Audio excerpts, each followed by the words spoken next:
Basta usaping batas, hindi niya yan pinalalampas. Narito na po ang ating kapuso sa batas, Attorney Gabby Concepcion. Good morning, Attorney. Happy Hump Day! Magandang umaga din sa iyo, Maris, at sa ating mga Sue dyan. Ako, mga kapuso, ibang klase rin ang pagtaas ng kaso ng leptospirosis ngayon. Ang ilang ospital nagkakaubusan na nga ng kwarto. Bilang solusyon, sinasuggest ng DOH na ipagbawal na ang mala-Olympic na pagsiswimming sa baha. Si San Juan City Mayor Francis Zamora maghahain daw ng resolusyon sa Metro Manila Council tungkol dyan. Ano ba ang sinasabi ng batas tungkol dito? Ask me, ask Attorney Gabby.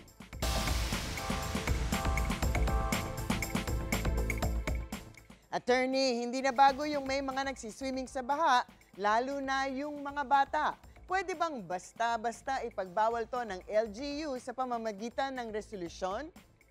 Well, if you ask me, oo naman. Yung DOH, ang tagal-tagal na nilang wina-warningan ng mga tao na tumigil na sa mga Olympic swimming sa baha at lalo lamang tumataas ang mga kaso nga ng leptospirosis. Pero ayaw naman makinig ng mga tao. Ang laking perwisyo, di po ba, hindi lamang sa mga pamilya nila, pero kasama na rin yan ang perwisyo sa mga ospital natin. Napupunta ang mga bed space sa ospital, pati na rin ang mga budget ng mga government hospital sa pagpapagamot ng mga naglaro lamang sa baha, imbis na sanang mga mas seryosong kaso tulad ng mga pasyenteng na aksidente, yung may cancer o iba pang malubhang sakit na hindi naman maiwasan. Of course, pwedeng magpasa ng mga ordinansa ang mga LGU para pagbawalan ng pag-swimming sa baha ng mga tao. Ito ay isang tamang pag-exercise ng police power ng mga lokal na pamahalaan. Kapag sinabing police power, hindi naman ito yung ilalabas yung police para hulihin kayo. Ito ang likas na kapangyarihan ng mga gumagawa ng batas na ipagbawal ang lahat na pwedeng nakakasakit o nakakasama sa mga miyembro ng populasyon nito, kahit na sabihin ng iba na this is against my freedom to swim and be an Olympic swimmer pag time ng baha. So pwede pong ipagbawal ang pag-swimming sa baha kung ito ay magre-resulta sa pagpapalaganap ng sakit, halimbawa na nga ng leptospirosis. Attorney, kung sakaling maaprubahan to, ano po kaya ang posibleng parusa sa mga lalabag sa isinusulong na ordinansa? Okay lang kung may mga multa or even kulong para sa mga matitigas talaga ang ulo.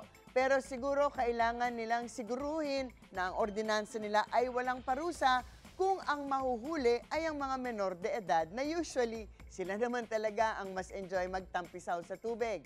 Remember, ang mga menor de edad ay walang liabilidad sa ilalim ng Republic Act 9344 or ang Juvenile Justice Act. So, anong gagawin natin sa mga menor de edad na nahuhuli pa rin? Well, pwedeng magbigay ng mga diversion program para sa mga ito ang mga LGU, yung tulad ng mga counseling, or pwede rin siguro na ang mga magulang ang siyang mananagot dahil naging pabaya sila at hindi nila chinek ang mga bata habang umuulan at bumabaha na. Parang isang ordinansa na rin lang yan na nag-impose ng curfew sa mga menor de edad. Sabi ng Korte Suprema na pwedeng ipinalize ang mga magulang kung lumabag ang mga bata dahil dito, responsibilidad ng mga magulang na gabayan ng mga anak nila at siguraduhin na ito ay safe and sound at nasa piling nila pag oras na ng peligro tulad nga ng mga matataas na baha na yan. So, understood mga parents? So, sa mga usaping batas, bibigyan po nating linaw yan dito para sa kapayapaan ng pag-iisip. Huwag magdalawang isip. Ask me, ask Attorney Gabby.